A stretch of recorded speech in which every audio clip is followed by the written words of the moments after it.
닉 보이치치는 1982년에 팔과 다리가 없이 태어났습니다. 그가 무언가를 할 수 있을 거라고는 그 누구도 생각지 못했습니다. 오늘날 그는 수백만 명의 사람들에게 희망을 주는 사람이 되었습니다. 사지결핍증으로 태어난 닉을 보고 모든 사람들이 충격에 빠졌습니다. 닉의 엄마는 갓 태어난 애를 눈앞에서 치워달라고 말했습니다. 하지만 아빠는 달랐습니다. 여보, 우리 아이를 봐봐. 너무나 예쁘지 않아? 닉의 부모는 아이를 집으로 데려왔지만 엄마가 닉을 받아들이기까지는 3개월 정도의 시간이 필요했습니다. 그는 발로 글씨를 쓰는 법을 배웠고 걷는 법을 배워갔지만 남들과 다른 외모는 다른 아이들의 놀림거리가 되기 쉬웠습니다. 부모님은 무시하라고 했어요. 전 특별해지고 싶은 것도 아니었고 다른 사람들처럼 그냥 팔과 다리만 있었으면 좋겠다고 생각했는데 닉이 10살 되던 해 자살을 시도하기도 했어요. 전 아무 가치도 없는 사람이라고 느껴졌고 부모님한테는 짐만 될 것 같았어요. 당연히 결혼할 수 있을 거란 생각은 하지도 못했는데 부모님이 이런 말을 해주시더라고요. 해보기 전까지는 닉 넌 무엇을 할 수 있을지 절대 알 수 없을 거야. 그 충고를 마음 깊이 담고 닉은 수영하는 법을 배우고 낚시하는 법도 배웠어요. 서핑과 스노우보드도 배웠지요. 골프도 치기 시작했어요. 드럼도 해보았죠. 그를 가로막는 모든 장애를 하나 둘 극복하면서 나이 30이 되어 인생의 반려자를 만나게 됩니다. 닉은 이제 4명의 아이를 둔 아빠가 되었고 꿈을 이루기 위해서는 팔다리가 꼭 필요한 건 아니라는 걸 세상에 알려주고 있어요. Beautiful. But honestly, along the way, you might fall down like this. Ready? Right? Hello. Right. So what do you do when you fall down? Get back up. Everybody knows to get back up because if I start walking, I'm not going to get anywhere. But I tell you, there are some times in life where you fall down. You feel like you don't have the strength to get back up. Do you not feel you have? Because I tell you, I'm down here, face down, and I have no arms and no legs. It should be impossible for me to get back up. But it's not. I will try 100 times to get up. You will find that strength to get back up.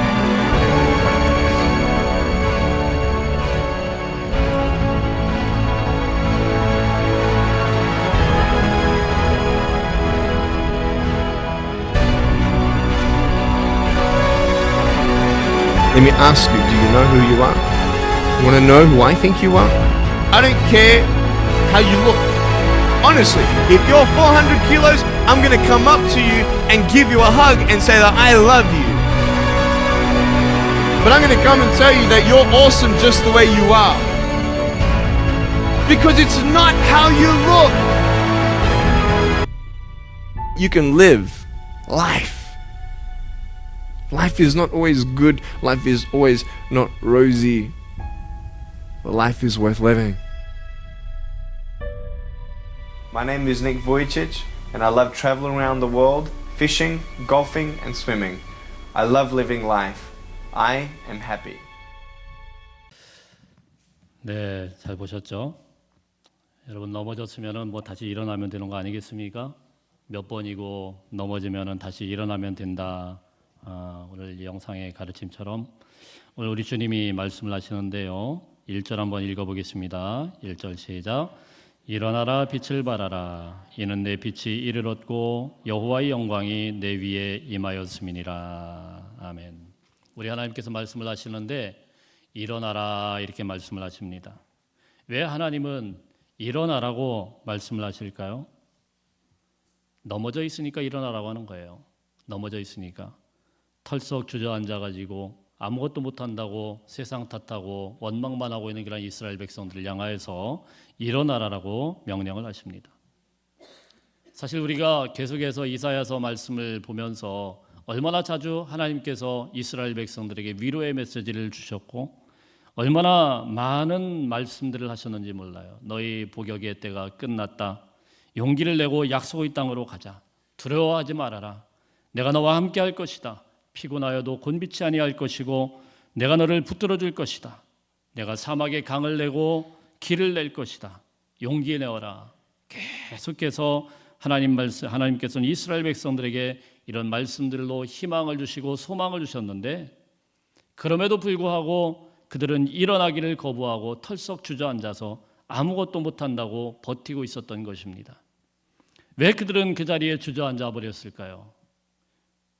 그들의 처한 환경이 그들의 용기를 완전히 꺾어버렸기 때문입니다. 나라가 망하였고 머나먼 타국으로 포로로 끌려가서 오랫동안 지배받다 보니까 그들은 완전히 일어날 용기마저도 다 잃어버리게 된 것입니다. 오늘 주보에 한 예화가 하나 있거든요. 유명한 예화입니다. 코끼리 길들이기라는 그런 예화예요. 이게 뭐죠? 인도에서요, 코끼리를 길들일 때 그렇게 한다는 거예요. 아주 아기 때 이 코끼리를 뒷다리를 묶어가지고 말뚝에다 박아놓는 겁니다. 그러면은 아기 때 코끼리는 별로 힘이 없어요. 말뚝을 이겨보려고 낑낑대고 했는데 못 이깁니다. 그러니까 결국은 이제 이 코끼리가 자포자기하고 마음을 내려놓는 거예요. 근데 이제 코끼리가 여러분 얼마나 커져요? 굉장히 커지잖아요. 나중에 다 커가지고도 어릴 때부터 이 말뚝에 대한 그냥 말뚝은 이건 안 되는구나, 내가 이길 수 없구나, 그게 뇌리에 박히니까 다 커가지고도 말뚝만 꽂아놓으면은 그냥 말뚝 주위만 빙글빙글 돌고 그걸 벗어날 생각을 안 한다라는 거죠. 여러분, 이런 것처럼 이스라엘 백성들은 포로 생활이 길어지면서 완전히 길들여져 버린 거예요. 감히 이 바벨론이라는 말뚝, 이 바벨론에게는 대항할 생각조차 못하고 그냥 주저앉아 버린 것입니다. 사랑하는 성도 여러분, 우리가 세상을 살아가다가 보면은 용기가 완전히 꺾여버려지는 그런 상황이 가끔 발생하기도 해요. 늘 우리는 다 할 수 있다고 자신감이 넘치다가 어느 순간이 되니까, 어느 날 되니까 이거는 내 한계치가 넘어가는구나, 이거는 내가 할 수 없는 것이구나, 이런 생각이 들게 되면은 그 자리에서 그냥 주저앉아 버리는 경우가 있습니다. 어떤 때 그런가요? 잘 나가다가 크게 실패하고 넘어졌을 때, 어떤 사건으로 인하여서 너무 인생에 정말 뼈저린 실패를 경험했을 때 우리는 그런 생각을 하게 됩니다. 또 어떤 때 그렇습니까? 우리가 인생을 살다가 보니까 심각한 질병이 와가지고 도무지 우리가 이겨나갈 수 있는 그런 방법이 없어요. 어떻게 해도 방법이 없어요. 자, 이렇게 되었을 때 우리는 마음을 완전히 다 무너뜨리고 내려놓게 되는 거예요. 그러나 오늘 말씀은 이렇게 이야기를 합니다. 일어나라, 이렇게 말씀하는 거예요. 일어나라. 억지로라도 일어나야 된다는 거예요. 쩔뚝거리면서라도 일어나야 하나님의 역사가 일어나게 되는 거예요. 여러분, 우리가 사고를 당해가지고 병원에서 허리나 다리 같은 곳을 수술하게 되었을 때 수술이 다 끝나면은 무엇을 하죠? 그렇죠. 재활치료를 해요. 재활치료를. 재활치료할 때 어떻게 합니까? 저는 재활을 아직까지는 받아본 적이 없습니다. 근데 들어보니까요, 아주 재활 힘들더라고요. 얼마나 사람을 괴롭히는지 몰라요. 봐주지를 않더라고요. 어른이든 나이가 드시든 어린아이든 재활 때는 봐주는 게 없어요. 그냥 이리저리 꺾어버리고 일으켜 세우고, 말을 안 듣는다고 도와주지 않아요. 죽겠다고 울어도 소용이 없어요. 왜 그거를 하죠? 왜 병원에서 그걸 봐주지 않죠? 그거 아니면 영원히 주저앉아 버리니까.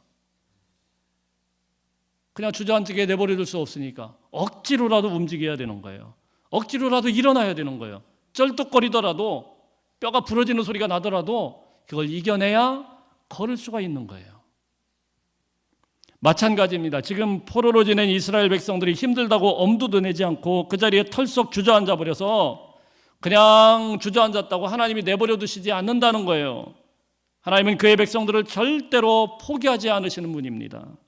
지금 이스라엘 백성들은 억지로라도 일으켜 세워야 되겠다라는 거예요. 힘든 거는 알지만, 그래서 우리 주님은 포기하지 않고 그들에게 계속해서 명령을 하십니다. 일어나라, 내 자리에서 일어나라.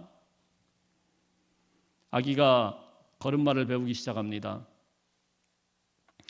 몇 걸음 떼더니 애가 넘어졌어요. 울어요. 왕 울어요. 그때 엄마들은 어떻게 하죠? 같이 우나요? 웃어요. 그리고 다시 이렇게 세워요. 힘들어 죽겠다고 하는데도 또 이렇게 세워요. 이거 잘한다 잘한다. 또 넘어져요. 왜 그렇게 합니까? 아기가 그 넘어졌다가 일어서고 넘어졌다가 일어서고 이걸 반복해야 언젠가는 걸을 수 있는 거예요. 이 아기가 아프다고 해가지고 넘어졌다고 해서 그냥 아유 너 넘어진 거 그런 거 하지 마. 엄마가 다 나머지 다 걸어줄게. 이러면 유모차 태우고 업고 다니고 이렇게 해가지고 17살, 18살이 됐는데도 유모차 태우고 그렇게 다니는 엄마가 있습니까? 없습니까? 그 정신 나간 엄마예요. 그렇게 할 수가 없어요. 왜요? 아기가 그 과정을 거쳐야 되는 거예요. 넘어졌지만 무너졌지만 울고 있지만은 일어나야 되는 거예요. 아기의 스스로 힘으로 일어나야, 그래야 조금이라도 쩔뚝거리면서 걸어가기 시작해야 이 아이가 나중에 세상과 맞대해서 걸어가고 뛰어가고 그런 근육이 생기게 되는 거예요. 우리 하나님이 주저앉아 있는 인생들을 향해서 지금 일어나라고 명령을 하십니다. 사랑하는 성도 여러분, 오늘 이 말씀에 근거해서 저도 여러분에게 부탁을 합니다. 일어나시길 바랍니다. 나이 들었다고, 나는 힘이 없다고, 나는 연약하다고 하지 마시고 쩔뚝거리더라도 뒤뚱거리더라도 일어나시길 바랍니다. 그래야 소망이 생기는 거예요. 하나님은 일어나라고 해요. 빨리 못 뛰냐고, 너 빨리빨리 못 뛰어? 이러면 야단치는 하나님이 아니에요. 그냥 일어나라고 부탁을 하는 거예요. 일어나라, 일어나라. 일단 일어나라. 최소한도로 일어날 용기만 내면은 나머지는 하나님께서 하신다는 것입니다. 할렐루야. 예. 중요한 거는 마음이에요. 안 된다고 지레 겁먹고 포기하지 말라는 겁니다. 해보지도 않고 먼저 겁을 먹고 다 내려놓고 아무것도 안 하고 있는 것, 그런 인생들을 향하여서 하나님께서 명령하시는 겁니다. 일어나라. 그냥 일어나라는 거예요. 이사야서 40장 29절 30절 29절부터 30절 말씀까지 보면은 이런 말씀이 있습니다. 피곤한 자에게 능력을 주시며 무능한 자에게 힘을 더하시나니 소년이라도 피곤하여져 곤비하며 장정이라도 넘어지며 쓰러지되 오직 여호와를 앙망하는 자는 새 힘을 얻으리니. 할렐루야. 일어나기만 하면은요, 피곤해도 일어나고 무능해도 일어나고 소년이라도 곤비하여도 일어나기만 하면 오직 여호와를 앙망하는 자는 새 힘을 얻으리니. 새 힘은 하나님께서 주신단 말입니다. 하나님께서 주시겠다라는 거예요. 그 힘으로 살아가라는 거예요. 일어나기만 하면 하나님께서 다른 박질도 하게 하시고 걸어가게도 하시고 날개치며 올라가게 하실 것이라고 약속을 하신 거예요. 우리 인생 살다 보면 넘어진 거, 부서지고 무너지게 됩니다. 그냥 넘어진 것뿐이에요. 넘어졌으면 일어나면 되는 겁니다. 잠언서 24장 16절 말씀에 보면은 대저 의인은 7번 넘어질지라도 일어나려니와. 할렐루야. 하나님은 이런 분이세요. 이 하나님을 믿으시기를 바랍니다. 사실 우리 주님께서, 예수님께서 이 땅에 오셔서 하신 많은 사역이 있지만 그 많은 사역 중에 가장 중요하고 가장 핵심적인 사역을 꼽으라고 하면은 일으켜 세워주는 사역이었습니다. 일으켜 세워주셨어요. 우리 주님은 주저앉아 있는 사람을 만날 때는 언제나 말씀을 합니다. 일어나라. 마가복음 2장 말씀에 보면 중풍병자가 친구들의 도움을 얻어서 이 천장에서 막 내려와요. 얼마나 깜짝 놀랐겠어요. 천장에서 침상째 쭉 내려오고 있어요. 우리 주님이 말씀합니다. 일어나 내 침상을 가지고 걸어가라. 요한복음 5장 말씀에 보면 베데스다 연못가에서 38년 동안이나 누워 있었습니다. 38년 동안 그 자리에 누워있는 이 병자, 아무것도 할 수 없는 그런 병자, 사람들이 자기를 들어다가 못에다가 던져주지 않는다고 세상 탓만 하고 원망하는 그 병자에게 우리 주님이 가셔서 뭐라고 말씀하십니까? 일어나 내 자리를 들고 걸어가라. 회당장 야이로의 딸, 외동딸이 죽었을 때 우리 주님이 말씀합니다. 달리다쿰, 소녀야 일어나라. 나인성 과부의 아들이 죽었습니다. 그 청년에게 말씀합니다. 청년아 일어나라. 죽은 지 나흘 된 나사로를 향해서 돌문을 굴려놓고 말씀을 하셨습니다. 나사로야 나오너라. 우리 주님의 사역은 넘어진 자를 일으키시고 무너진 자를 세워주시고 죽은 자를 살려내시는, 일으켜 세워주시는 그런 사역이 가장 중요한 이 땅에서의 핵심 사역이었다는 사실입니다. 여러분, 그런데요, 주님은 이렇게 일어날 것을 명령을 하셨지 강제로 끄집어내가지고 말 안 듣는 애들 때려가지고 일으켜 세우지는 않아요. 안 일어난다고 협박하지도 않아요. 윽박지르지도 않아요. 일어나라, 그 주님의 말씀에 순종해야만 그 기적이 나타나게 되는 거예요. 그 명령에 순종할 때 하나님의 기적을 체험하게 되는 겁니다. 그 주님께서 오늘 우리에게도 동일한 명령을 하십니다. 더 이상 앉아있지만 말고 그 자리를 들고 일어나라. 주님의 백성아 일어나라. 일어나야 하나님의 역사가 나타나게 된다. 오늘 이 말씀 가운데서 두 번째 우리에게 주시는 그런 명령, 그 말씀은 무엇입니까? 빛을 발하라 라는 말씀입니다. 빛을 발하라. 우리 한번 따라하겠습니다. 빛을 발하라. 빛을 발하라. 여러분, 뭐라고요? 빛을 발하래요. 빛을. 이 말씀은 무슨 말씀이에요? 그들이 주저앉아 있지만, 넘어져 있지만 사실은 그들은 빛이다라는 거예요. 빛과 같은 존재라는 거예요. 여러분이 넘어진 그런 주저앉아 있는 그런 자리에 있지만, 아무것도 안 하는 존재이지만 사실은 여러분은 빛과 같이 빛나는 존재라는 사실입니다. 아멘이에요? 별로 하고 싶지 않죠? 본래 빛나는 존재들이래요. 저는 참 이게 동의하기가 어려워요.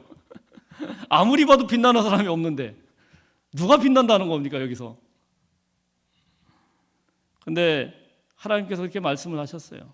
분명하게 우리에게 그 존재에 대해서 말씀하셨어요. 너희는 세상에 뭐라고요? 빛이니.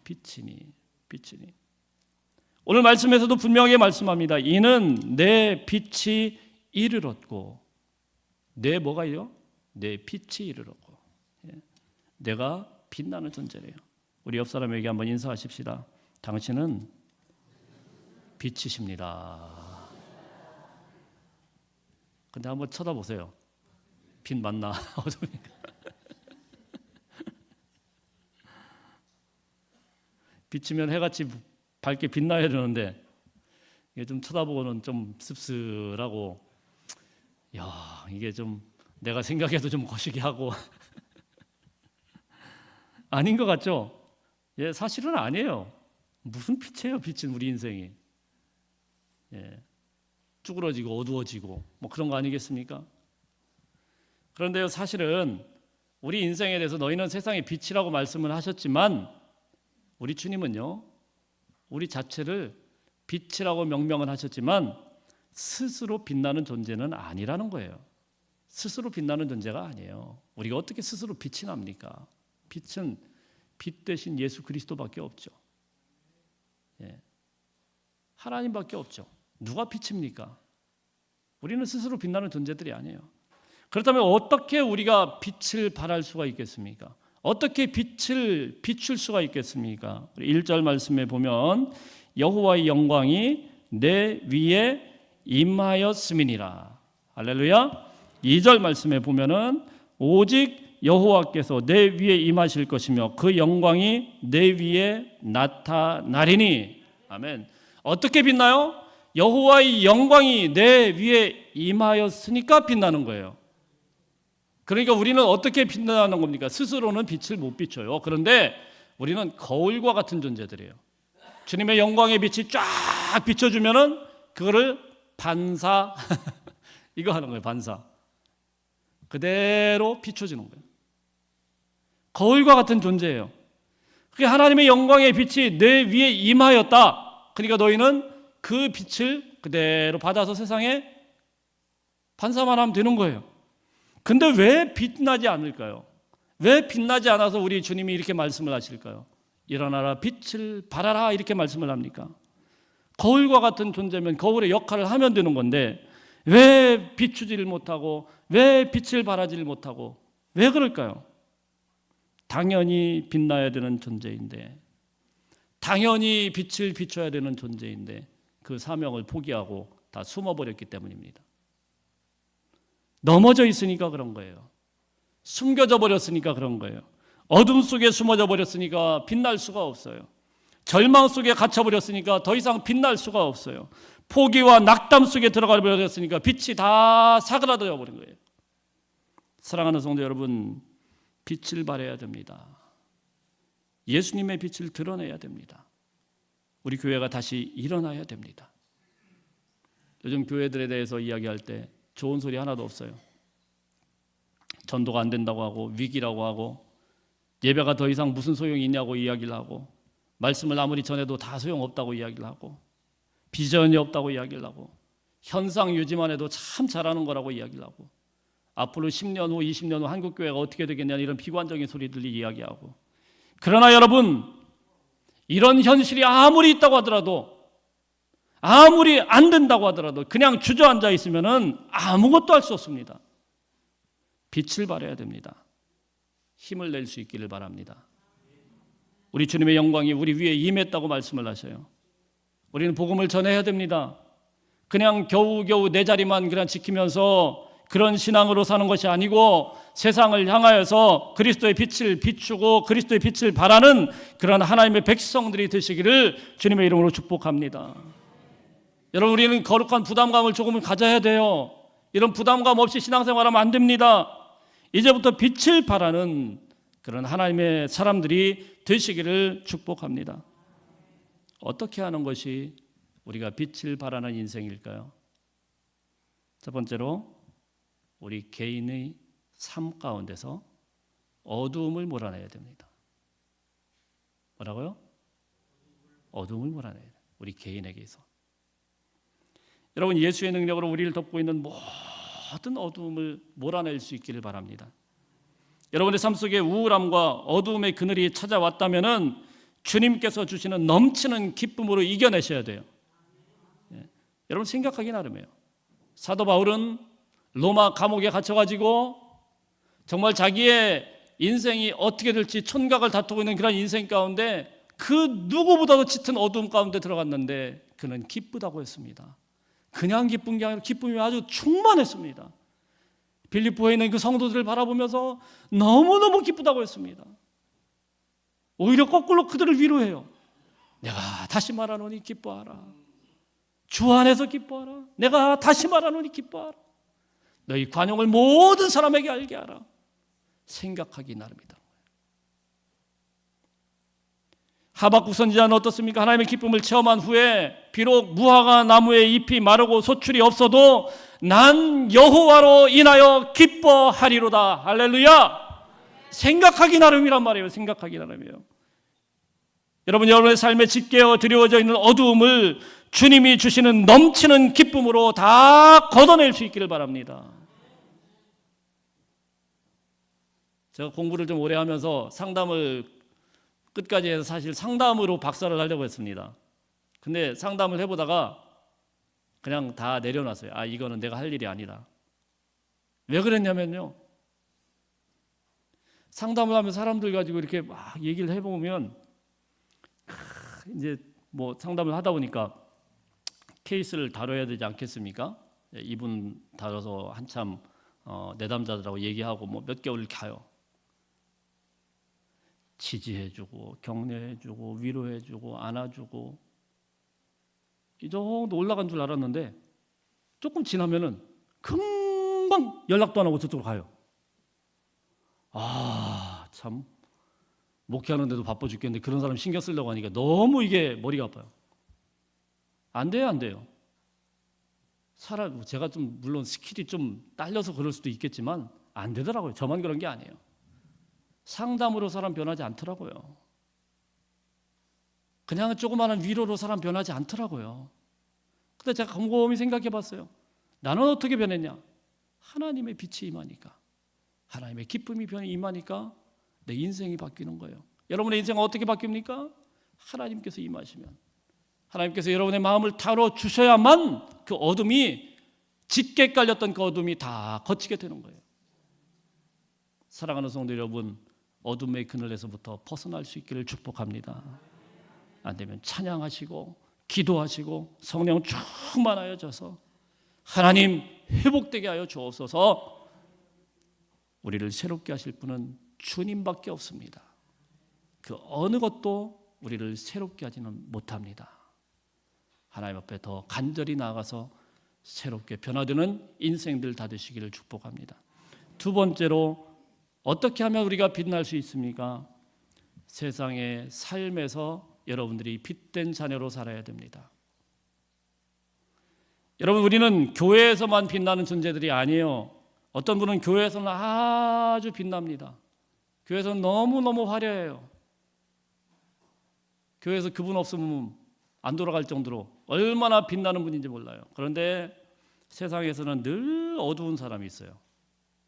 세상에만 가면은 그냥 세상은 세상, 나는 나, 유아 독존. 요즘 아이들 말로 독고다이. 그냥 자기만 그냥 자기의 길만 가면 된다. 나만 똑바로 신앙생활하면 되지. 세상이야 죽든 말든 그냥 상종을 하지 않는 것, 여러분, 그거는 절대로 성경적인 삶이 아닙니다. 우리 주님은 뭐라고 말씀하죠? 너희는 세상의 빛이다 이렇게 말씀을 했지, 너희는 교회의 빛이라고 말씀하지 않았어요. 너희는 성당의 빛이라고 말씀하지 않았어요. 너희는 산 위에 올라가서 산 꼭대기에서 빛을 비추라 그런 얘기하지 않았어요. 너희는 누구 어디에 비춰? 세상의 빛이라는 거예요. 세상을 떼어놓고 생활하면 안 된다라는 거예요. 세상과 등지며 살면 안 된다는 겁니다. 그래서 우리 주님이 주로 활동하셨던 곳이 어디예요? 세상이에요. 우리 주님의 활동, 요즘 이야기로 뭐 나와바리, 그죠? 그게 어디예요? 밖에서 활동했어요. 세상의 사람들 만나면서 활동했어요. 우리의 삶의 자리는, 우리가 살아가는 자리는 교회가 아니고 세상입니다. 그러므로 세상에서 빛나는 존재로 살아가야 돼요. 저는 대학교 다닐 때, 제가 신학이 아니었으니까, 이제 일반 대학 다니고 이제 같이 이제 음대 아이들이니까 음악하는 아이들 아니겠습니까? 그 아이들을 같이 다니고 하면서 참 많이 전도했어요, 진짜로. 제가 다 따져보지는 않았는데 거의 졸업할 때쯤 되니까 거의 웬만한 아이들은 다 교회를 다니더라고요.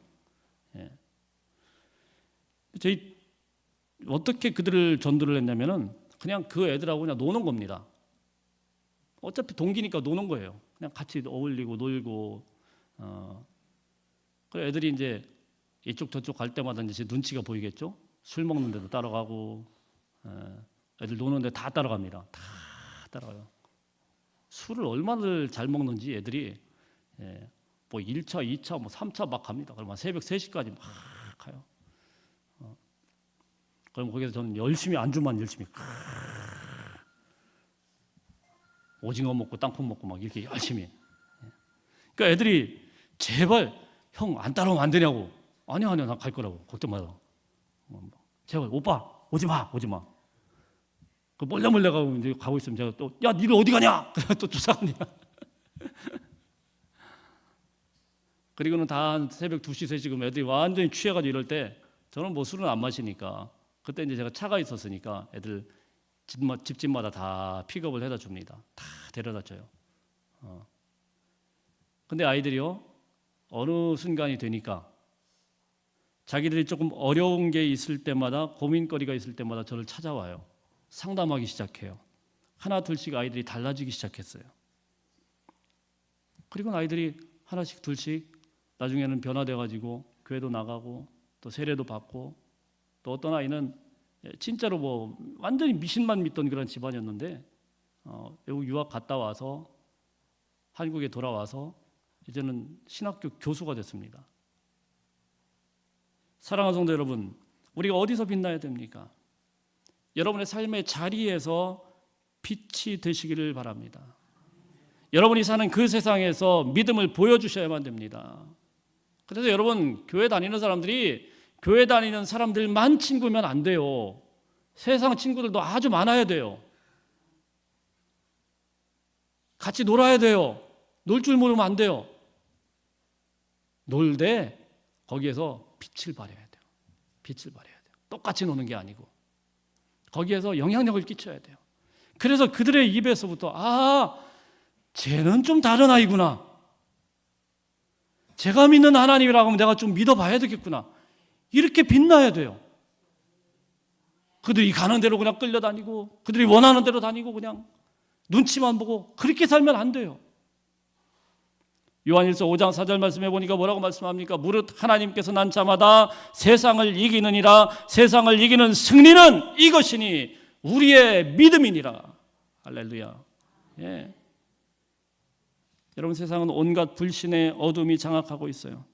오늘 말씀 2절 말씀에 보면은 보라 어둠이 땅을 덮을 것이며 캄캄함이 만민을 가리려니와, 우리가 잘 믿어야 이 어두운 곳에 빛을 비출 수가 있는 거예요. 우리가 잘 믿는 것은 무엇입니까? 예배 잘 드리고 기도 잘하고 말씀 잘 배우고 너무너무 중요합니다. 그러나 사실 우리가 잘 믿는 것은 어둠 속에 있고 캄캄함 속에 있는 세상 속에서 여러분들이 빛나는 삶을 살아내야 되는 거예요. 세상에 믿을 사람이 하나도 없는데 그래도 우리 제일교회 성도들은 보니까 정말 믿을만 하구나. 정말 우리 제일교회 사람들은 정말 보니까 뭔가 다르구나. 이런 사람들이 그렇게 변화되고 사람들이 그런 눈으로 보기 시작하면은 여러분 아마 여기에서 오지 말라고 해도 사람들이 올 거 아니에요. 그죠? 도대체 제일교회가 뭐냐? 사랑하는 성도 여러분, 세상에서 약삭 발음으로 계속 이야기한다고 우리도 똑같이 약삭 발음은 안 됩니다. 그들은 그렇게 약삭 바르게 자기 갈 길 보고 이리 눈치 보고 저리 눈치 보고 살지만 우리는 어떻게 해야 됩니까? 우리는 믿음의 거성들이 되시기를 주의 이름으로 축복합니다. 그리고 여러분의 삶의 자리에서 늘 믿음의 열매들이 가득 넘쳐나는 하나님의 사람들 되시기를 축복합니다. 자, 그러면은 이렇게 빛을 발하면은 오늘 말씀은 뭐라고 합니까? 3절 말씀. 3절 말씀 한번 읽어보겠습니다. 3절 말씀 시작. 나라들은 내 빛으로 왕들은 내 비치는 내 광명으로 나아오리라. 아멘. 정말 놀라운 일이 발생을 한대요. 그리스도인들이 빛나기 시작하면은 나라들이 모여들어요. 나라들이 그쪽으로 모여들어요. 여러분 이게 믿어져요? 우리가 꿈꾸는 그 나라들이 막 모여들어요. 나라들 위에 빛나는 존재가 된대요.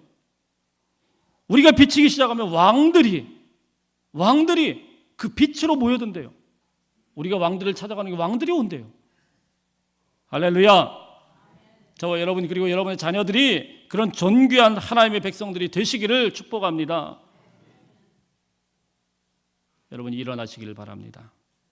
주저앉아 있지 마시고 힘겹게라도 힘을 내서 일어나셔야 됩니다. 그리고 빛을 발하시기를 바랍니다. 어둠에 있고 캄캄함에 있는 세상을 향하여서 예수의 빛을 비추고 그들을 주님께로 인도하는 하나님의 백성들이 다 되시기를 주의 이름으로 축복합니다. 우리 같이 기도하겠습니다.